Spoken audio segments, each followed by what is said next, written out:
Estamos, enfim, na semana de aniversário da Reforma. 500 anos. 500 anos, uma data tão especial, uma data que celebra libertação.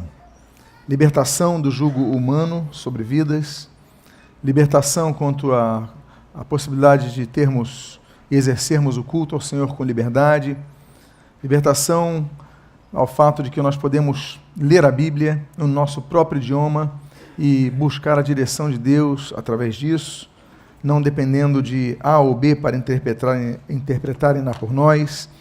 E eu quero lembrar aos irmãos, estamos numa série de mensagens, eu vou pedir que coloque, por gentileza, então o slide. E essa série de mensagens, ela se baseia no livro que foi lançado há uma semana atrás, Martinho Lutero, a Reforma Protestante. Esse livro está disponível a quem desejar.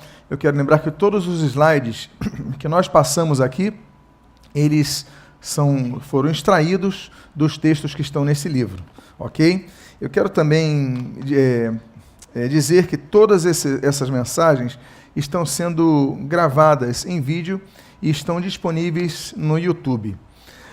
Hoje, nós teremos algo diferente em relação aos que estão acompanhando essa série de mensagens. Por quê? Porque, teoricamente, hoje trataríamos de Reforma Protestante 5. A continuação nós demos de 1 a 4 até domingo passado, e hoje seria a 5. Mas hoje daremos a 6. Por quê? Porque na terça-feira que vem, nós, que é o dia do aniversário da Reforma, faremos um culto especial aqui, como foi divulgado. Nós trataremos do assunto que veicularíamos no estudo 5, que aborda a respeito das doutrinas católico-romanas que fizeram com que a Reforma eclodisse no dia 31 de outubro. Hoje falaremos um pouco sobre isso, mas hoje nós avançaremos a partir do ano 1517, do grande ano 1517, que é o ano da eclosão da Reforma Protestante. Como nós fazemos sempre, vamos então curvar nossas cabeças e entregar ao nosso Pai uma palavra de oração. Pai amado, nós te louvamos, nós te agradecemos, nós te glorificamos por tua palavra, Senhor, que nos dá vida. Sem a tua palavra incorremos no erro. O Senhor Jesus, ele registrou em Mateus 22, 29, errais não conhecendo as Escrituras e nem o poder de Deus. Sem as Escrituras, os homens inventam doutrinas e eles vão, Senhor, impondo os seus desejos às pessoas, dizendo o que é vontade de Deus, na verdade, tramutando o que é a sua própria vontade. Deus, muito obrigado pelo resgate do Sola Escritura e que nós celebramos nesta semana tão especial quanto aos 500 anos da Reforma. Abençoa-nos na manhã de hoje e o que nós pedimos, nós te agradecemos em nome de Jesus. Amém e amém. Eu convido apenas que nós então abramos as nossas Bíblias no Romanos, a carta de Paulo aos Romanos, capítulo 1, versículo 17, é um dos textos centrais que Lutero resgata e diz: visto que a justiça de Deus se revela no Evangelho de fé em fé, como está escrito, o justo viverá por fé. Vamos então adentrar ao ano de 1517. Esse ano é o ano que Lutero escreve as suas 95 teses. Então é o grande ano da Reforma. Vamos um pouco ao contexto. O Papa devia muito dinheiro, ele era muito endividado, o Papa Leão X. Ele devia dinheiro ao homem que é considerado na história como o homem mais rico de todos, Jacob Fugger, uma casa de Augsburg, da casa de banqueiros de Augsburg. E ele, ao mesmo tempo, vai se endividar porque ele vai começar a construção da Basílica de São Pedro, a que nós conhecemos hoje como a Basílica do Vaticano, enfim, a Catedral de São Pedro, ali no Vaticano. Então, a partir de 1514, Leão X, ele faz a divisão de vários locais da Europa para a venda de indulgências. E no caso da Alemanha, ele divide a Alemanha em 3 regiões e dá essas regiões a 3 responsáveis para que vendessem indulgências. Eu quero lembrar aos irmãos que na terça-feira que vem vamos dar um estudo profundo a respeito das indulgências essas que permanecem nos dias atuais. Vamos fazer citações de vários papas, até o Papa Francisco, que é o atual Papa que governa a Igreja Católica Romana. Mas Ele divide, então, naquela ocasião, a Alemanha em 3 regiões, e a região onde fica Wittenberg, onde fica Lutero, onde está Lutero, é uma região que vai ser administrada quanto à venda de indulgências por um arcebispo, que é Alberto de Brandemburgo. Ele tinha 23 anos de idade quando comprou o arcebispado dele. É importante dizermos que era comum a venda, a negociação de cargos eclesiásticos na época. Nós temos arcebispos com idades como essa, nós temos bispos e cardeais. Cardeal é o grau abaixo do Papa. Cardeais com 8 anos de idade, com 10 anos de idade, com 12 anos de idade. Pais comprando para os seus filhos, ou papas levantando cardeais, os seus filhos ilegítimos, seus filhos fora do casamento, aos quais chamavam de sobrinhos. Então, esse arcebispo, ele começa a ter uma preferência, exclusividade na venda de indulgências. Esse é o arcebispo Alberto. Então, tem uma bula de 15 de março de 1515, que ele garante, durante 8 anos, a venda de indulgências. Só que o Papa tem que pagar a sua dívida. Fugger, o banqueiro, fica em cima dele. Então eles combinam o seguinte: olha, Alberto vai vender as indulgências na região da Saxônia e da Turíngia, e junto a ele você envia, então, uma comissão aí para, assim que ele vender uma indulgência, eles pegarem metade para ir pagando essa dívida. E começa, então, a se vender indulgências. Ou seja, se começa a vender a possibilidade de pessoas que estão no local que a Igreja Católica diz que existe, chamado purgatório, que é um local que fica entre o céu e o inferno, para aqueles que vão para o céu que não alcançaram graça suficiente. Então eles dizem que essas pessoas estão no purgatório, estão purgando seus pecados, estão queimando, estão sofrendo até chegar ao céu. Essa é a teologia católica romana. A indulgência é oferecida para quê? Para que a pessoa fique menos tempo no purgatório. Então nós vamos ver, por exemplo, vários tipos de oferecimentos de indulgência para que a pessoa fique menos tempo no purgatório ou saia do purgatório. Então as pessoas vendiam, olha, você vai ficar 9 anos a menos no purgatório se comprar isso, a alma do seu parente vai ficar menos tempo no purgatório por causa disso. Então começa a se oferecer isso e as pessoas naturalmente ficam desejosas de comprar. Esse arcebispo Alberto, ele contrata então um inquisitor e um pregador dominicano, esse da imagem, João Tetzel. Ele tem experiência com isso, ele vende indulgências há muitos anos, ele já começou a vender indulgências na Polônia, através dos cavaleiros teutônicos. E ele era uma pessoa de moral baixa, ele tinha sido condenado à morte por adultério ali em Innsbruck, na Áustria, mas ele tinha sido então liberado, feito um acordo com ele, para que ele então pudesse pagar essa pena, tramutar essa pena em serviços para a Igreja Católica Romana, como estas de vender indulgências. E ele tinha uma estratégia muito grande, essa daí são imagens da época, naturalmente, e ele fazia o seguinte: antes de ele chegar numa cidade, ele enviava emissários com banda na frente, tocando, trombeta, tambores. Na frente dessa comissão, haviam bandeiras papais para mostrar, então, a autoridade que com a qual ele estava chegando, e começava a tocar sinos. Havia uma estratégia. Então, antes dele chegar nas cidades, ele enviava emissários nas cidades. Olha, está chegando alguém que vai vender perdão dos pecados. Não só para vocês, mas vai vender perdão dos pecados para as almas de parentes ou pessoas queridas que estão no purgatório. Outra imagem aí mostra que Tetzel, ele chegava na Praça Central. Então, ali na Praça Central, ele começava a falar sobre o inferno. Ele falava sobre o sofrimento dos parentes que estavam no purgatório e que, enfim, deviam ser amenizados os sofrimentos através da compra dessas indulgências. Essa é uma frase dele, a qual nós lemos, uma frase que ele costumava recitar, é uma expressão, o sermão dele. Não escutas a voz dos pais e outros conhecidos mortos, clamando e dizendo, misericórdia, misericórdia, pois a mão de Deus me feriu. Temos sofrido punição e dor severas, das quais podemos nos resgatar com apenas algumas esmolas, se quisesseis. Abri vossos ouvidos. O pai está clamando pelo filho e a mãe pela filha. E ele repetia um jargão para fazer sua mensagem ser decorada. Essa é uma imagem também muito comum, uma xilografia da época, que mostra Tetzel com a caixinha, com a pandorela aqui, fazendo barulho, e as pessoas jogando moedas no seu cofre de indulgências. Quando a pessoa jogava dinheiro no cofre de indulgência, então ele dava uma declaração, uma indulgência assinada pelo Papa, dizendo que então a alma estava saindo do purgatório. Olha que maldade humana. Ele dizia o seguinte, a frase que ele falava, Sobald das Geld in Kasten klingt, die Seele in den Himmel springt. Né? Assim que o dinheiro tilintar na caixa, a alma saltará para o céu. Ou seja, jogou a moeda, a alma vai para o céu. Jogou a moeda, a alma sai do purgatório e vai para o céu. É inacreditável o que se fazia nisso. Lutero vai ouvir isso. Mas Lutero pensa que o Papa não sabe disso. Lutero pensa na inocência, acredita na inocência do Papa. Essa é uma foto tirada em Wittenberg, já tem muitos anos, e essa é uma caixa de indulgências de Tetzel, original, está no Museu de Wittenberg, ali disponível para quem quiser ver.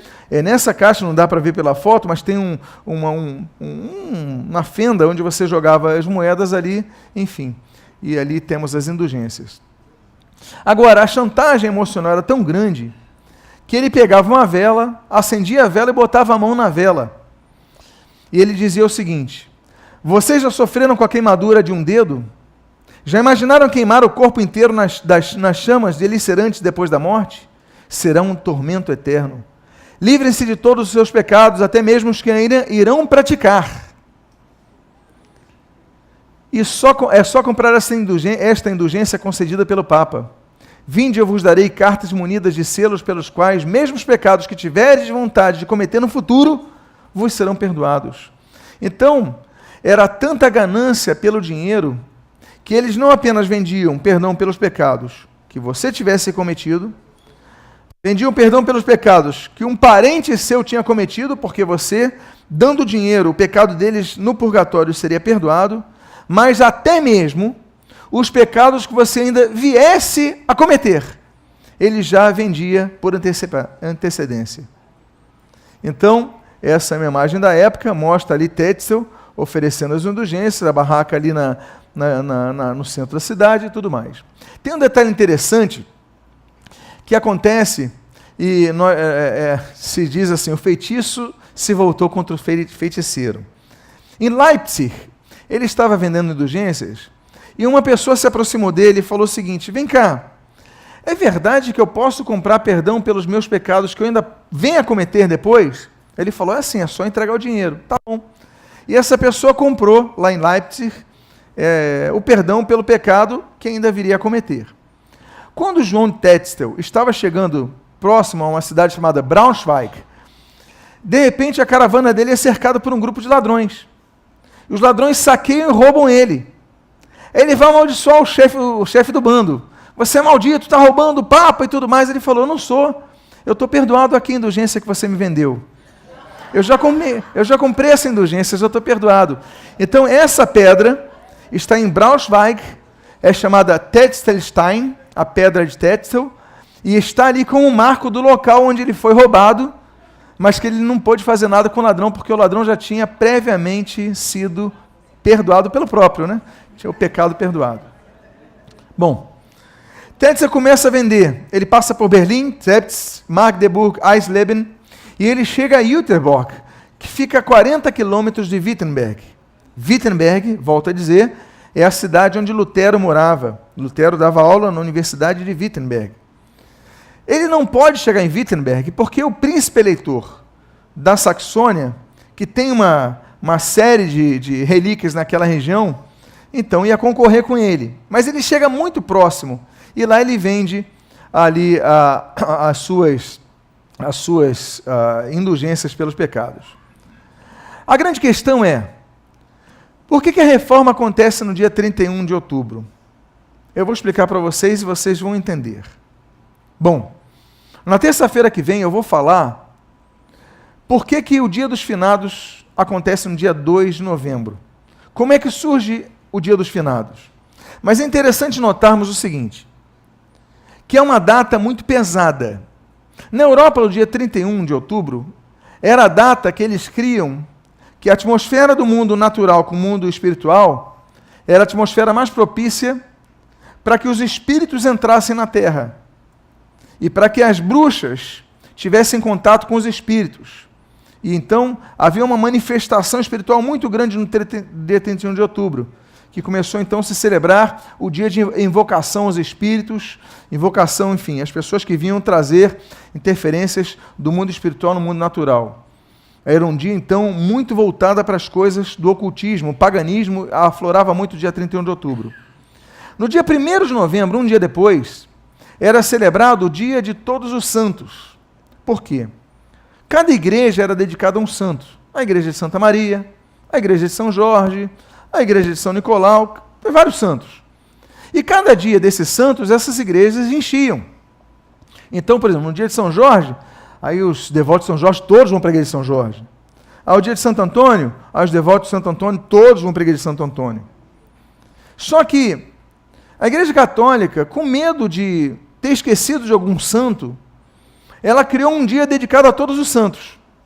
Com isso, não haveria problema em esquecer algum santo ou culto a algum santo. E dedicaram um dia a todos os santos, que é o dia 1º de novembro. Olha só, a atmosfera espiritual. Nesse dia, então, as pessoas clamariam para todos os santos. Em todos os locais, todos os santos. No dia 2, dia seguinte, 3 dias seguidos, dia 31 de outubro, um dia voltado ao mundo espiritual, o paganismo dedicava às bruxas. Dia 1º, o catolicismo romano invocava os vários santos do seu panteão de deuses. E o dia 2º era o dia dedicado aos mortos também. Só que aos mortos que não eram santos da Igreja Católica, eram os finados, eram os parentes. Era um parente, é o pai, a mãe, o tio, enfim, um amigo.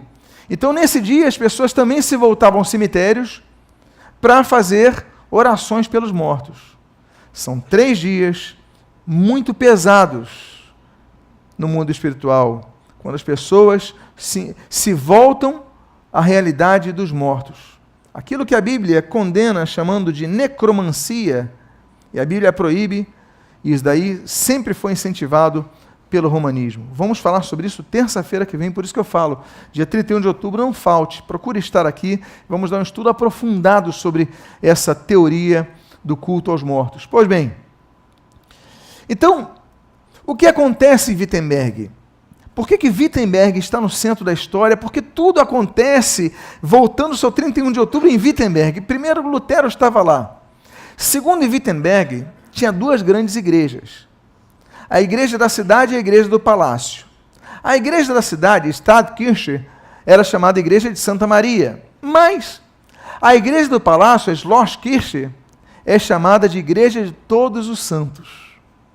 E ali no dia 1º, que é o dia de Todos os Santos, 1º de novembro, que é o dia de Todos os Santos, dedicado a Todos os Santos, ora, se no dia de Santo Antônio todo mundo vai para a igreja de Santo Antônio, no dia de São Sebastião todo mundo vai para a igreja de São Sebastião, no dia de Santo tal, no dia de Todos os Santos, todo mundo ia para a igreja de Todos os Santos, que ficava onde? Em Wittenberg. Ou seja, dia 1º de novembro era um dia que Wittenberg ficava assim, ó, porque nesse dia o príncipe Frederico III colocava todas as suas relíquias, vamos falar sobre isso terça-feira, colocava todas as suas relíquias para as pessoas reverenciarem, venerarem as relíquias e fazendo uma oração, uma veneração às relíquias, elas ganhavam menos anos no purgatório. Elas e seus parentes queridos.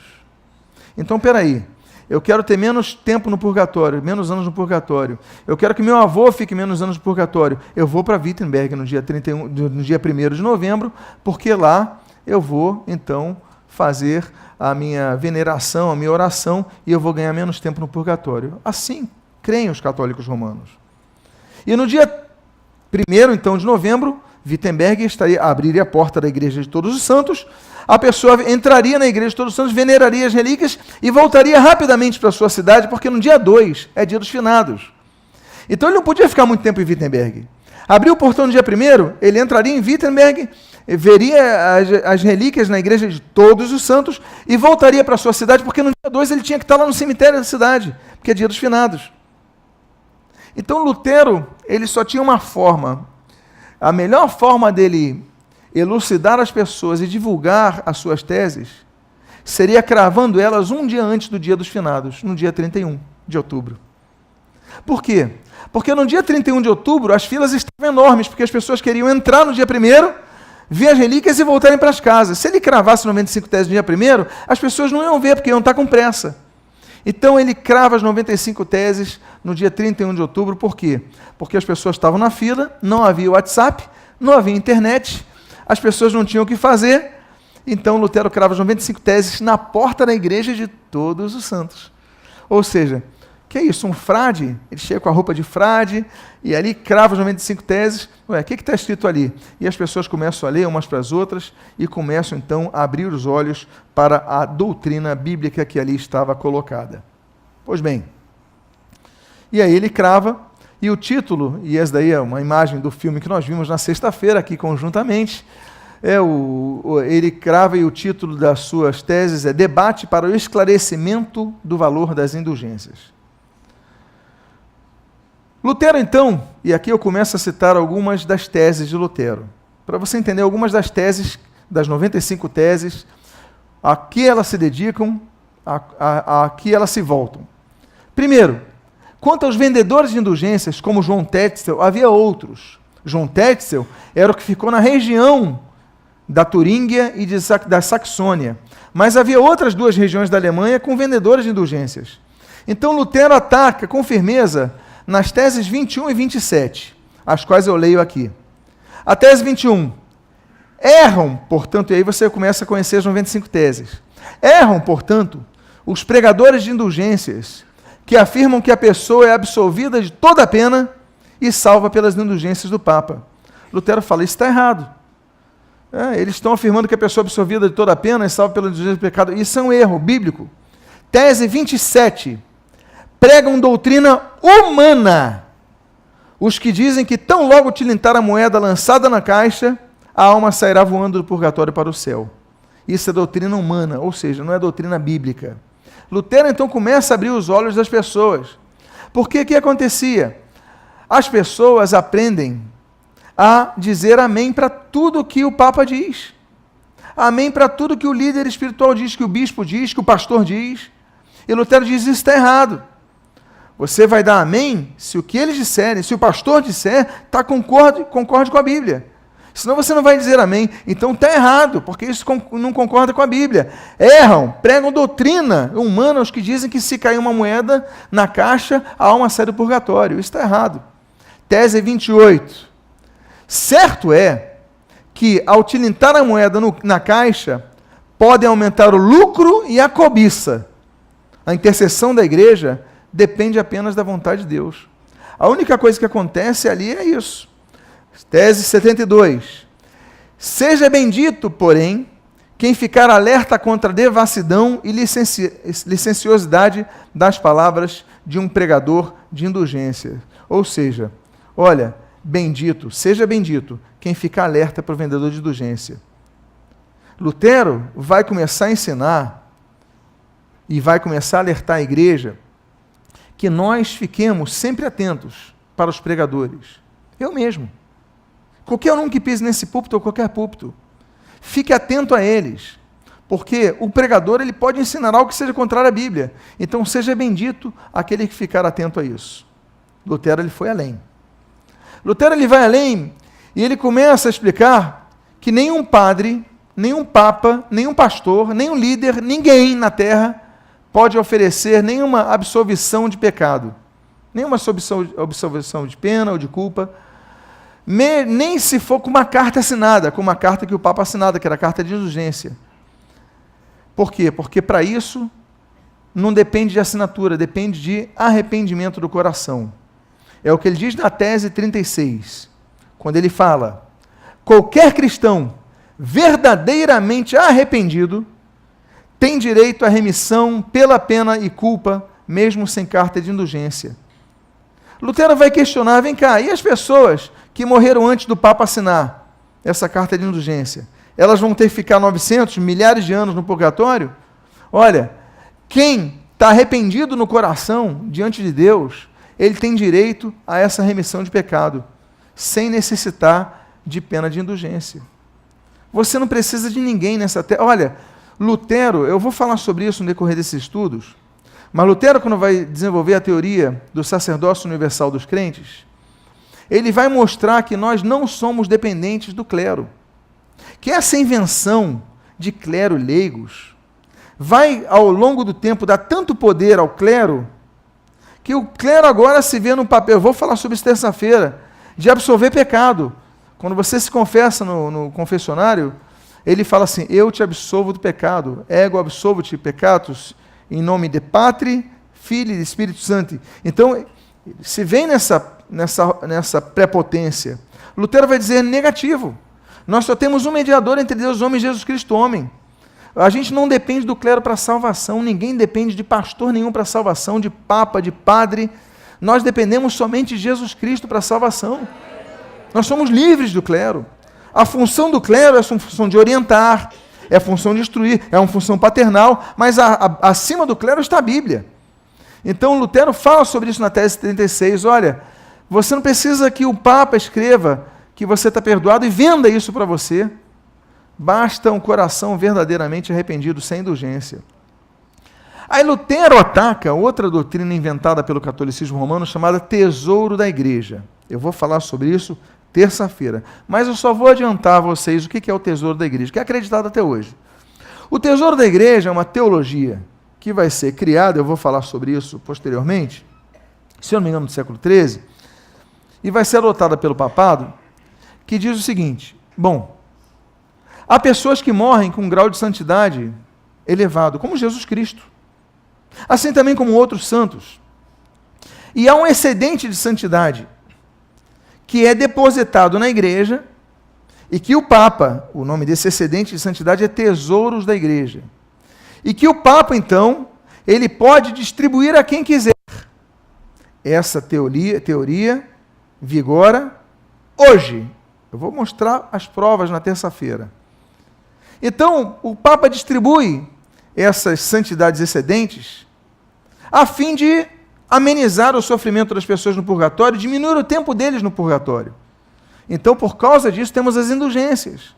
Olha, eu vendo aqui, ou você venera tal santo ou tal relíquia, você fica 9 anos a menos no purgatório, 300 anos a menos no purgatório, 30 dias a menos no purgatório, você faz uma reza, você faz isso, você recebe. Então, o nome disso é tesouro da igreja. Lutero, já nas 95 teses, ataca essa questão. Na tese 56, por exemplo, ele diz, os tesouros da igreja, dos quais o Papa concede as indulgências, não são suficientemente mencionados nem conhecidos entre o povo de Cristo. E tese 62, o verdadeiro tesouro da igreja é o Santíssimo Evangelho da Glória e da Graça de Deus. Ou seja, o tesouro da igreja não é um saldo que o morto deixou para o Papa distribuir a quem quiser ou vender a quem quiser. Não. O verdadeiro tesouro da igreja é o Evangelho. A pessoa é liberta quando você prega o Evangelho. Então, as 95 teses começam a desmontar uma série de inovações doutrinárias que o papismo vai desenvolver ao longo do tempo. E ele fala, olha, não tem base bíblica mencionada, não é suficientemente dados mencionados, conhecidos pelo povo de Deus, Cristo. É uma inovação, é uma invenção que está sendo dita e está sendo engolida pelas pessoas que não vão à palavra. Lutero alertou, nas suas 95 teses, e hoje eu estou trabalhando só sobre 95 teses, Lutero alertou que o Papa não tinha poderes de conceder nenhuma indulgência que pudesse anular pecados. Na tese 76, Lutero diz o seguinte, afirmamos, pelo contrário, que as indulgências papais não podem anular sequer o menor dos pecados veniais no que se refere à sua culpa. Não é um papel, meus amados, a indulgência era um papel. Eu podia até imprimir eu vou imprimir para terça-feira um modelo de indulgências, mas é um papel, você compra uma folha de papel, aí está lá, olha, indulgência pelos pecados, assinado Papa tal. Aí você falou, opa, foi perdoado o meu pecado, ou o que eu vou cometer, ou de um parente, pronto. Não, ele falou, nenhuma indulgência papal pode anular nenhum pecado. O que vai anular pecado é o arrependimento sincero do coração diante de Deus. Ele vai falar sobre isso. Então, Lutero contesta esse abuso de autoridade que o papado sempre tentou impor. Ele fala, isso não pode anular. Mas, Lutero questiona o próprio Papa no seguinte, olha, se o Papa ele tem poder de administrar os tesouros da igreja, e se o Papa detém poder para ir distribuindo esses tesouros da igreja, tirando o pessoal, você reza tanto para nós, vai ficar menos tempo no purgatório, você venera o crânio de São João Batista, você vai ficar 9 anos menos no purgatório, você reza São Tomás de Aquino, você fica 300 dias menos do purgatório. Eu vou falar sobre isso, vou mostrar as provas. Na terça-feira, você sobe a escada, a escada sancta, 9 cada degrau, rezando um Pai Nosso, você tem 9 anos a menos do purgatório. Lutero falou assim, se o Papa tem esse poder de tirar as pessoas do purgatório, ele escreve o seguinte, tese 82, essa é para mim uma das mais importantes teses de Lutero. Olha o que diz. Por que o Papa, se ele tem esse poder de evacuar pessoas do purgatório, por que o Papa não evacua o purgatório? Por causa do santíssimo amor e da extrema necessidade das almas, o que seria a mais justa de todas as causas. Se redime um número infinito de almas por causa do funestíssimo dinheiro para a construção da basílica, que é uma causa tão insignificante. Ou seja, se o Papa pode tirar as almas do purgatório, por que ele tira as almas a prazo? Ou seja, você paga, fica menos anos no purgatório, ou só se você pagar por dinheiro a alma sai do purgatório. Por que ele não faz isso por amor? Por que ele faz isso por dinheiro? Então, Lutero, ele argumenta essa malícia, essa maldade que o papado cria e que os vendedores de indulgências vão proclamar, olha, está aqui, você compra indulgência que a alma do parente sai do purgatório. Vem cá, se ele tem esse poder, por que não livra por amor só, sem ser por dinheiro? Então essa tese 82 é uma das teses basilares por causa disso. Desse modo, Lutero argumentou que se o Papa tinha esse poder, então que ele fizesse, pelo poder das chaves que não tem, mas através da intercessão pelos que estariam sofrendo purgatório. Tese 26. O Papa faz muito bem ao dar remissão às almas, não pelo poder das chaves, que ele não tem, mas por meio da intercessão. Lutero, depois nós vamos falar sobre isso, o desenvolvimento da teologia de Lutero, ele vai desenvolver as suas teses. Olha, Lutero, nesse ano, ele ainda acredita em purgatório. No ano seguinte, ele vai começar a duvidar. Depois, 2 anos depois, ele vai dizer que é um engodo do diabo. Vai ter um desenvolvimento da doutrina de Lutero. Agora, sobre essa tese, sobre essa 26ª tese, no ano seguinte, em agosto, ele vai escrever um texto que ele fala o seguinte, bom, eu publiquei as 95 teses para esclarecer todo mundo. Mas espera aí, está vindo dúvidas, o Papa tem dúvida, o superior tem dúvida, então o que ele fala? Ele escreve um texto explicativo das 95 teses no ano seguinte, em agosto do ano seguinte, que se chama Explicações sobre as teses, sobre o valor das indulgências. Ele escreve dedicando ao seu superior, que é João de Staupitz, ele escreve ao superior da região, que é o arcebispo Alberto de Brandenburg, e ele escreve dedicando ao Papa Leão X. E ele diz o seguinte, explicando a questão das chaves.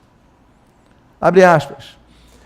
Se as chaves se estendessem até o purgatório, poderiam esvaziá-lo. E o Papa seria cruel por não fazê-lo. Se ele tem chave para esvaziar o purgatório, por que ele não esvazia? Por que ele está vendendo esse esvaziamento?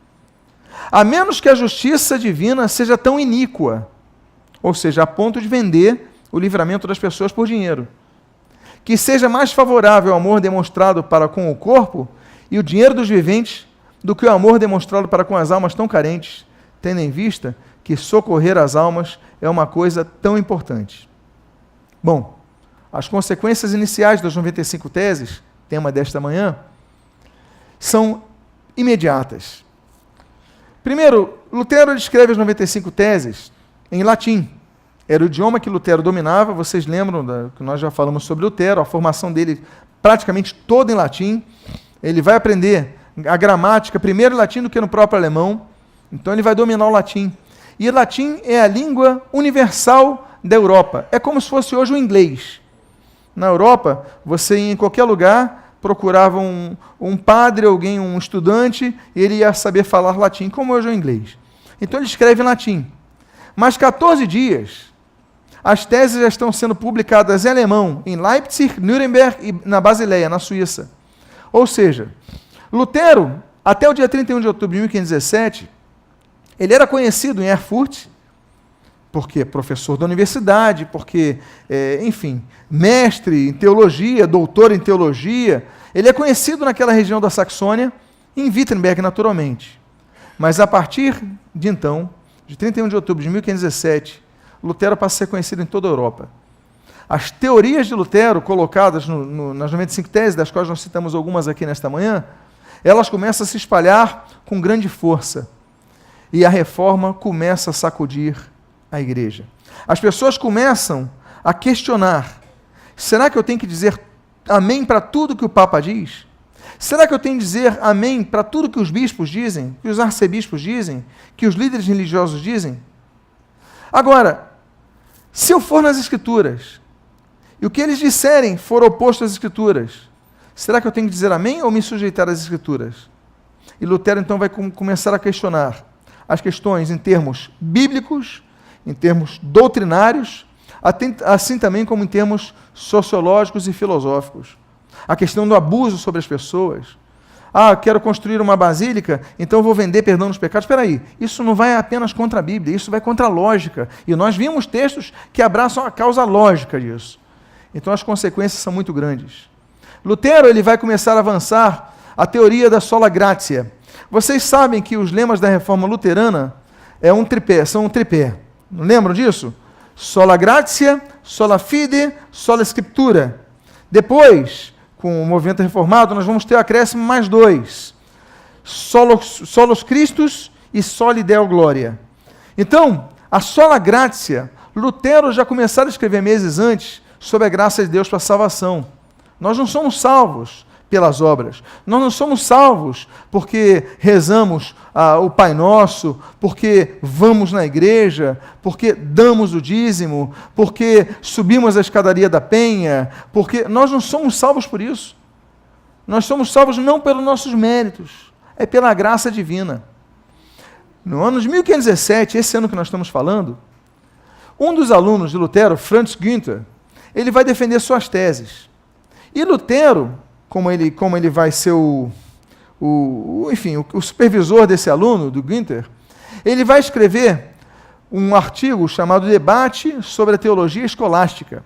Ele vai escrever para as universidades de Erfurt e Nuremberg, onde esse aluno ia apresentar as suas teses acadêmicas. Nesse escrito de Lutero, ele coloca 97 teses, nós falamos das 95 teses. Mas Lutero vai escrever 97 teses, nos quais ele esboça a doutrina da graça. Vejamos, por exemplo. Tese 7. Na verdade, sem a graça de Deus, a vontade suscita necessariamente de um ato desconforme e mau. Tese 18. Amar a Deus por natureza sobre todas as coisas é uma ficção, uma quimera, por assim dizer. É muito difícil você dizer eu amo a Deus sobre todas as coisas, se não for pela graça de Deus. Porque nós temos a vontade carnal, a vontade de pecar, que é a vontade oposta à vontade de Deus. Você quer fazer o que é errado, você pensa em coisas erradas, você deseja coisas erradas, então fica impossível nós agradarmos a Deus se não for pela ação da graça divina. Por isso, Lutero diz na tese 68, portanto, sem a graça de Deus, é impossível cumprir a lei, seja de que maneira for. Nós só conseguimos pela graça de Deus, por isso nós oramos a Deus, Deus me dá graça, me fortalece, me abençoa, dá a tua direção, me perdoa. Sempre temos que apelar a Deus para poder fazer a vontade de Deus. E essa é uma doutrina que Lutero resgata. Na tese 40 dessas explicações, Lutero diz o seguinte: não nos tornamos justos por realizarmos coisas justas. É tendo sido feitos justos que realizamos coisas justas. Porque a pessoa falava o seguinte: não, eu acendo uma vela, eu me torno justo. Eu subo a escadaria da penha, eu me torno justo. Eu faço isso, eu me torno justo. Não. Nós somos justos porque Deus nos justifica de nossos pecados. É o que nós lemos, o primeiro texto que nós lemos. O justo viverá por fé. Nasce pela fé, não pelas obras. Tese 62. Portanto, quem está fora da graça de Deus peca constantemente. Mesmo não matando, não praticando adultério, não cometendo roubo. As pessoas pensavam assim: não, eu não roubo, eu não mato, eu não adultero, então não cometo pecados. Olha, o que o povão dá de desculpa hoje para dizer que não peca, Lutero já falava em 1518. Eu não roubo, não adultero, não mato, quer dizer, não peco. Lutero fala, pecado é muito mais do que isso. Basta ler a Bíblia. Então, é atualizadíssimo, porque as desculpas continuam as mesmas hoje. Nós somos pecadores. A Bíblia diz, Romanos capítulo 3, versículo 23, porque todos pecaram e carecem da glória de Deus, todos são pecadores diante de Deus, todos falharam, e é impossível nós sermos resgatados se não for pela graça e misericórdia de Deus.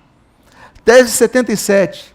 Sem a graça de Deus, a mão está voltada para a lei do Senhor, mas a vontade está sempre afastada dela. A mão e a vontade. Lutero ele coloca o seguinte, irmão, muitas vezes nós fazemos coisas para agradar a Deus que nós não queremos. Nós obedecemos, mas não queremos.